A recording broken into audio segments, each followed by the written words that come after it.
Hello, welcome back. Questions about my exchange. Like, I get so many questions from people back home. I'm gonna not talk about like that much in depth about the money side because I'm gonna make a whole separate video for how much actually everything cost me. It's ready to go. I feel like I should probably start with like what I do. Back home I do a Bachelor of Health Science at the University of Auckland, and right now I'm doing a semester exchange at the University of Leeds. Basically what that means is that I'm doing a semester here in place of the semester that I would have done back home. So I'm in my second year and all the classes that I do in this sem count for what I would have done back home. I will go more into the courses and stuff like that later, but overall that's what it is. How to apply: if you go to the University of Auckland, which I'm pretty sure you do, the person that asked, I have like an exchange program. So it's called 360 International. Program has like partner universities. So Auckland has a bunch of partners all over the world, like Europe, UK, Asia, everywhere. I have like an agreement, like a swap. So like, you know, however many exchange students go to Leeds, that many will go to Auckland.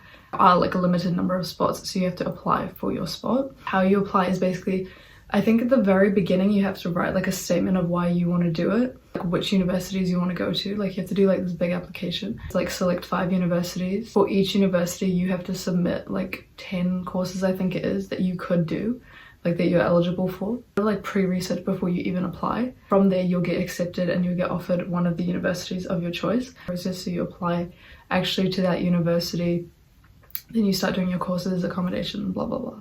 Look into it well in advance. I started looking into it basically first semester, first year. I just like kind of got an idea where I want to go, what I want to do, blah blah blah. Then in the second semester I applied for it. They tell you your decision in January. Applying in September, it closes in December, and then I got my offer in January, February. My advice: so look into it very early, like apply a year in advance, start saving like money as early as possible because it is going to cost you a lot of money. It is so worth it. I would recommend anybody to do an exchange if they're thinking about it, definitely. You need to save a lot of money, so start putting that money aside. Yeah, also I thought I'd just mention like what the exchange program does and what you have to do. So basically the exchange program tells you which universities you can apply to, and then you have to do everything else. Like they give you like instructions on like what to complete, but you have to do everything. So it's basically like applying to a new university. I feel like applying to universities in America would be very difficult because you actually have to write like an essay and all this stuff, where the UK uni was a bit more simple. Not as simple as New Zealand, but still relatively simple. Question was, did you get any culture shock? Yes and no. Like some things are really different and some things I never knew was like only New Zealand, like only Kiwi. Notes of like all the things that I've noticed that are different. The chocolate in the like supermarket is horizontal instead of vertical. Like even the like name on the bar is horizontal. They don't have Bluebird chips. I never knew that Bluebird was like only a New Zealand thing. They don't have V. Whole gumboots, wellies. I've never heard that before. Buy alcohol in like literally anywhere, like the Tesco or like any like dairy equivalent, like their corner shop, convenience store, whatever. You can buy alcohol there. So I think that's a bit weird. Oh, one thing that I noticed is like the service, like in a restaurant and stuff, like this is like very generalization, like not each and every place, but like the service overall is so much worse than New Zealand. Like Kiwis generally try to be nice. Like some people are cunts obviously, but like people try and be nice, but everyone in the UK is just so rude. It's not even like they say like anything mean to your face, but they just don't care. Like they're just like, yeah, where do you want to sit? Like that kind of vibe. Like if you enter a restaurant and I'm just like, oh, okay. Actually, like useful things is that the conversion absolutely fucks you over. Every $1 you have, that's like 40 cents in pounds, 40 pence, sorry. But the thing is that everything pretty much costs the same. Like if I was to buy a bottle of water it would cost me £2, which it would at home cost me $2, but it's basically costing me $4.50. This is why I'm saying save a lot of money, because even if you have a lot of money, it's pretty much everything you have is halved. Not exactly double, but pretty much everything costs double. I would go with that assumption that everything is going to cost you double the price. So bring double the amount of money that you think you're going to spend. Kind of on that note about money is that Europeans and Brits get paid monthly. Okay, whatever, who cares? but it's really annoying when you're trying to talk like difference in salary, difference in income, is because they only know their income in months, so you have to like divide everything by 4. It's like way more complicated. They find it really weird that we get paid weekly or fortnightly, because I've found for me I'm much lighter than back home. I only take 3 classes here, and each of them basically only has like 1 class per week, as in I only have 3 classes a week, whereas back home I have at least 2-3 classes per subject, so I have like at least 12 classes in a week. And it works out great for me because I'm always traveling, so it works fine. But a really big adjustment because I feel like I have so much more free time, as well as like obviously I'm not working here, so it's like I feel like there's so much free time when I'm not traveling and not doing uni.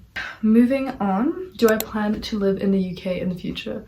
I honestly came here thinking that like, oh, maybe when I'm older I will want to, but now living here I don't think that I want to. Not because I like hate it or anything. Everyone told me like, oh, the weather is so bad, and like I understand, like today's a beautiful day, it's sunny, but the weather is very like gloomy, and New Zealand's gloomy as well sometimes, but here it's like depression, like it's so much like more bad, and overall it's so much colder. Like even in the summer, their summers go up to like 22 degrees, so that's not a bit of me. I love the heat, I hate the cold, so that's such a big reason for me.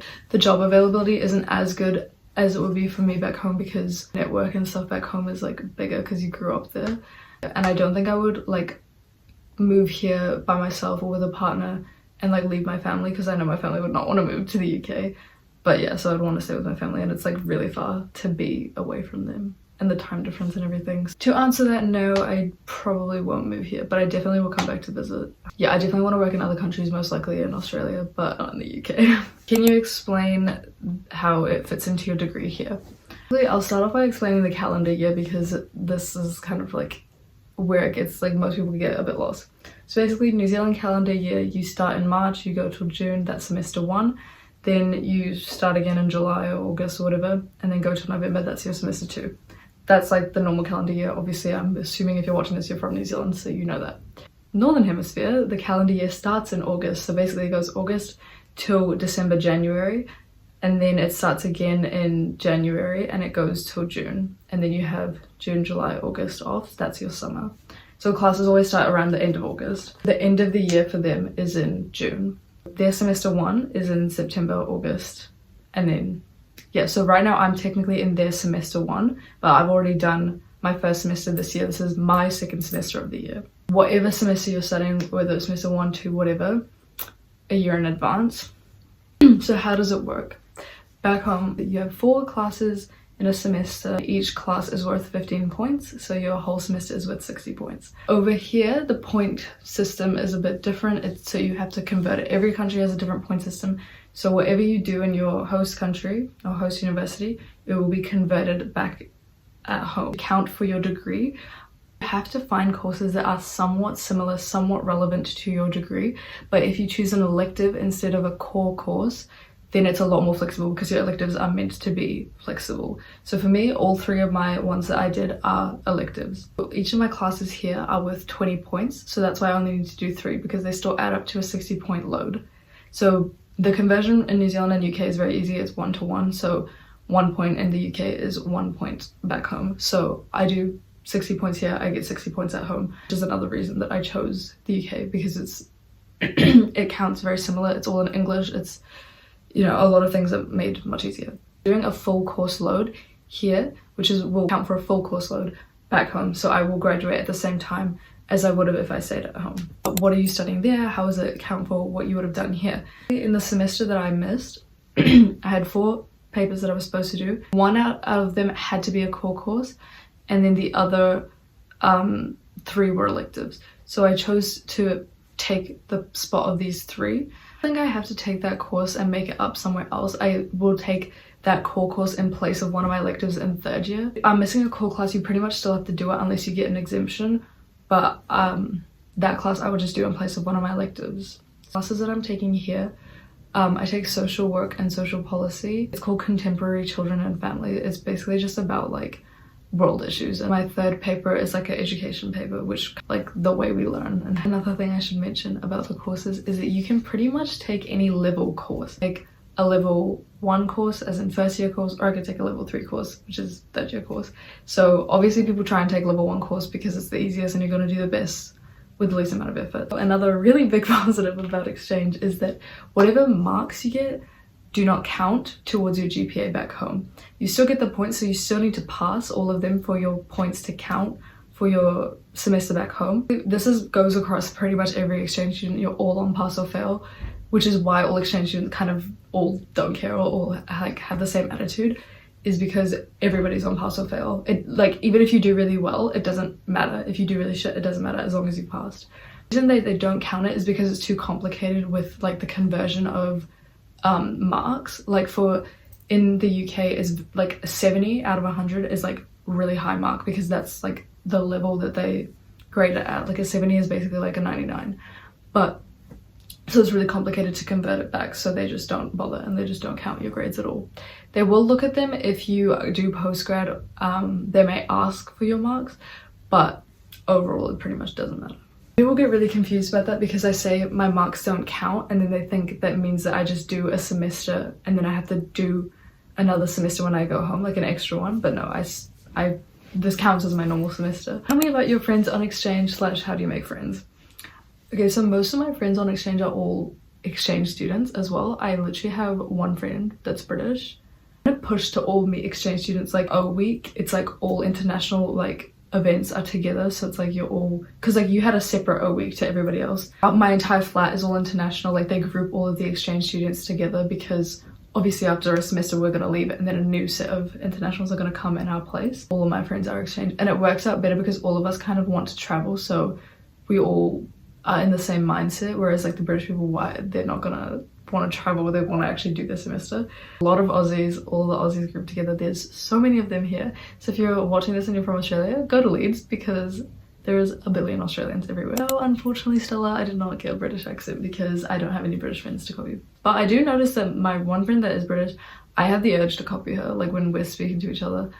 But I feel like I'm honestly more influenced by the Aussie accent, like because I'm around more Aussies. But yeah, I mean, an accent just comes from imitation, so I'm not around enough Brits to imitate them. How do you make friends? Go to all the welcome events. That's how I made like my first like big group of friends.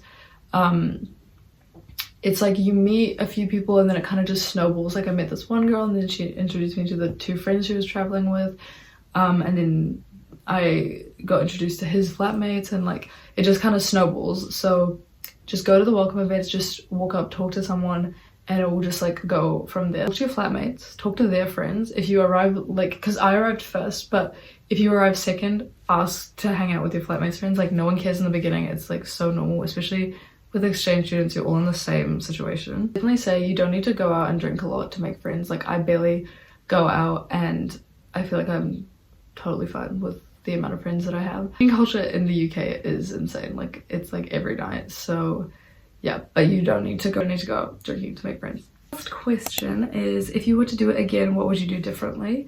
Would have well, for my degree it was recommended to go second semester, second year, which is what I did.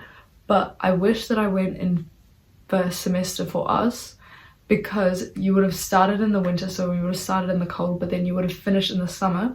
And then when you finish, then you have a Euro summer, and then you go home and start your second semester. I'm going traveling at the end of the semester, but it's through the winter, which is always more annoying when you're traveling, especially when you're trying to pack really light. Who doesn't want a Euro summer, you know what I mean?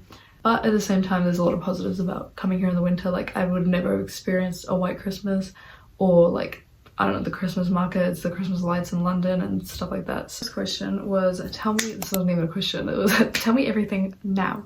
Please, I want to do one. To start saving way more money. I saved very well in advance, but I always put like a little bit of money each week, but I wish I just put more money aside because the conversion, and also it's just like nice to have like a big buffer of money, like money to spend and buy stuff, and you know, buy extra luggage if you need and stuff like that. Like I traveled to Korea and stuff before because I was like, oh, like I may as well make use of this time that I'm traveling.